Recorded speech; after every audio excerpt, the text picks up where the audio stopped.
Probably should have brought my sunnies. So I'm coming to the unfortunate realization that my 2009 Ford F-150, it's at the end of its lifespan. Actually, currently it's dead just outside my house right there. And let me tell you, to get it there, it was kind of brutal. I broke down 3 times coming home, one at the top of my street where I actually had to roll into the parking spot. This car has just become unreliable over time.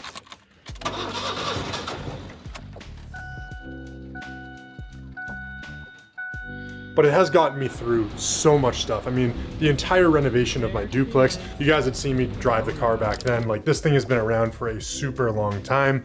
And it just has gotten to the point where the maintenance on this thing is end up costing me more than what I'd like to be spending on it.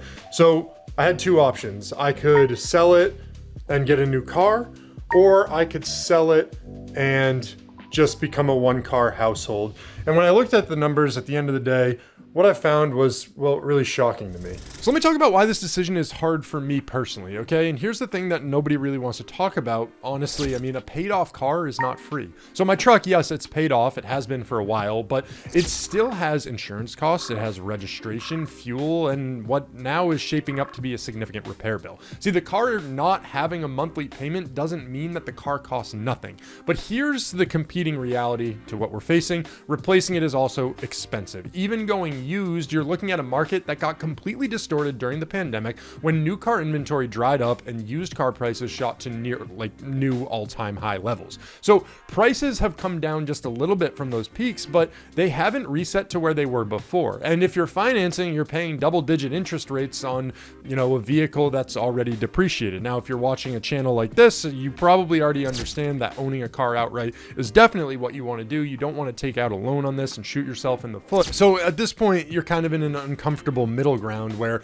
the old car, it costs money to keep, but replacing it is also expensive, and there's no clean answer here. Both options, they have a real price tag to them, and the people who are worse off are the ones that rush into a replacement just to feel like they solved the problem, but yet then they're sitting at a $700 plus a month payment for the next 6 years.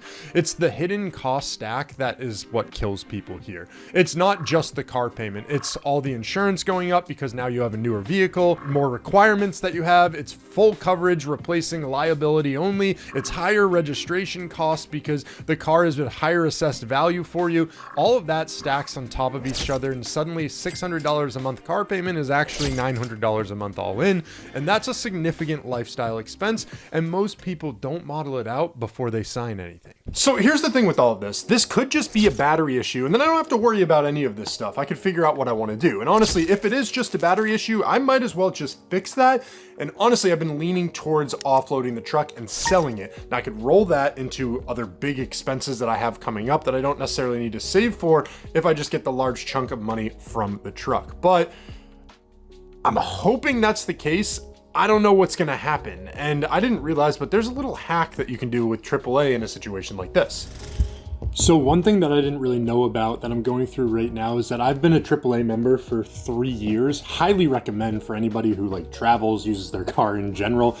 They'll come, they'll replace your battery for you. I had no idea about that. I can buy a new battery directly through them. They'll drive to my house, diagnose it, replace it. Then I've got a 3-year warranty on that bad boy. So I'm going through the process of filling out my information to get them to come to my house instead of me getting my truck towed or jumped to go into the store, the shop to get repaired. This is the route that just makes so much sense. So it's crazy, literally just like that. A couple details, they know my location, but it gives me this update that my driver, well, they're 49 minutes away. I don't want you to see exactly where I am, but my driver's 49 minutes away. So then my knight in shining armor rolled up. This is Mike. Mike was freaking awesome. He whipped out the tool bag, connected it to the car, was able to diagnose exactly what was wrong. Unfortunately for me, I thought it was just a dead battery I could fix. I could put a new one in, get it started, and then be able to sell it on Marketplace. No.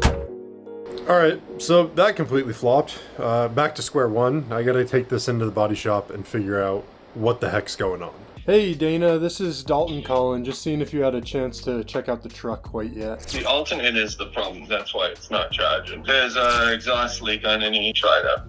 patch it. It's cheaper than trying to replace the pipe. There's a hole in one spot and you need an oil change. Those are the key things that you needed. The front end's good and everything. I just checked the whole thing over just to make sure that if you put some money in it, you weren't wasting it. You know what I mean? All right, I'll call you back in a little while. I was going to get an estimate going anyway, so I'll call you back and tell you what it costs for the alternator and the oil or whatever. Yeah, okay? No worries. Really appreciate it. Thanks, Dana. So when I am making a big purchasing decision, like looking at a new vehicle, I take everything into account. I obsess over it. I get into the nitty gritty. I mean, I've been on Facebook Marketplace looking for used cars. I've been looking at the cost of new cars. I've been looking at Teslas, Toyotas, Fords, everything that could possibly be out there because I just get so obsessed with it. There's 3 things that I find well fundamentally disgusting about what's going on with all cars right now. It's that one, the average new car payment right now is around $767 a month. That was literally my chunk of rent when I graduated college. Like when I had roommates and stuff, I'm not going to be doing that payment just for another vehicle right now. The other thing is the average loan term is basically 69 months.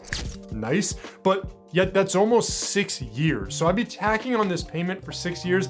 That's not going to happen. We all know if you're watching a financial video like this, all of the bad things that come with having a car loan and why you shouldn't have a car loan as your debt, why you should buy used cars and things like that. But also, AAA says that the average cost to own and operate a new car is around $965 a month.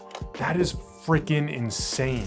So it is kind of bittersweet for me. They just towed away Big Bertha. And it's bittersweet, man. I feel like from here, we might just become a 1-car household. I can't see myself rushing into a car purchasing decision.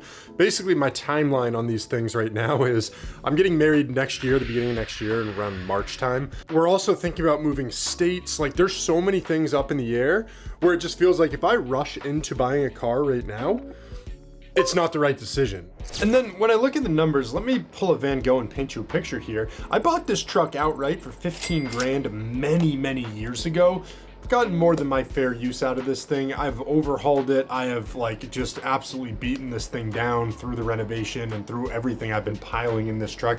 I've gotten more than my fair use out of this vehicle. It's served its purpose for me. I don't have these massive projects where I need the truck. I'm in a pretty interesting limbo situation. I'd say my life is about to change significantly about a year from now.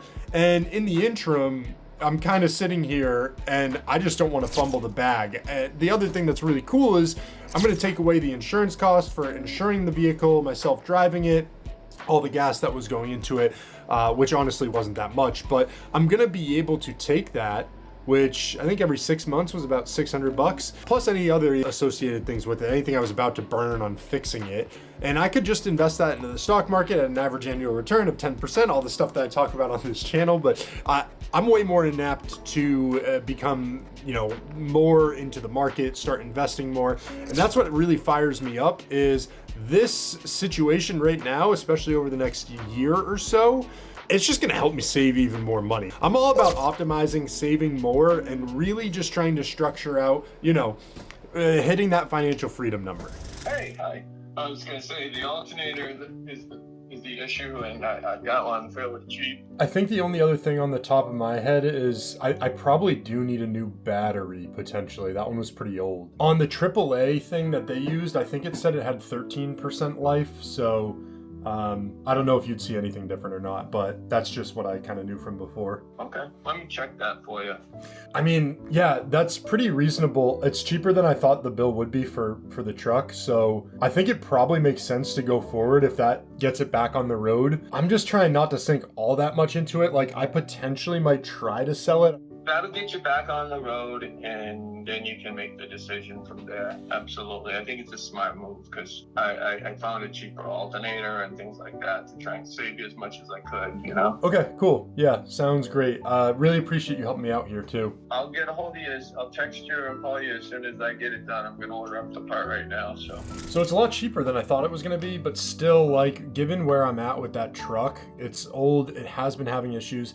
I've sank more money into it in the lifetime of owning it than I really want to or care to admit on camera.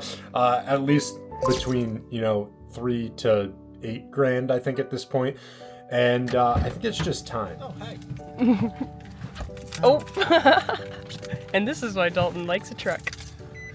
You're doing great.